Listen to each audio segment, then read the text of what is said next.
मुकुंदनगरमध्ये LCBची धडक कारवाई. 120 किलो गोमांस जप्त, 4 गोवंश वाचवले. अहिल्यानगरात कत्तलखान्यावर छापा, आरोपी ताब्यात. शहरातील मुकुंदनगर परिसरात स्थानिक गुन्हे शाखेने मोठी कारवाई करत अवैध कत्तलखान्यावर छापा टाकला आहे. गुप्त माहितीच्या आधारे पोलिसांनी मेहराज मशीद परिसरात छापा टाकला असता गोवंशीय जनावरांची कत्तल सुरू असल्याचे उघड झाले.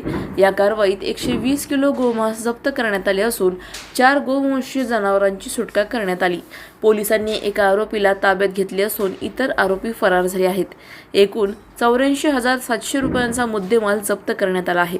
या प्रकरणी आरोपींविरुद्ध गुन्हा दाखल करण्यात आला असून पुढील तपास सुरू आहे. ही कारवाई पोलीस अधीक्षक सोमनाथ घारगे यांच्या मार्गदर्शनाखाली करण्यात आली आहे. प्रतिनिधी जाकीर शेख, अहिल्यानगर. अधिक माहितीसाठी स्टार इंडिया 1 न्यूज पाहत रहा.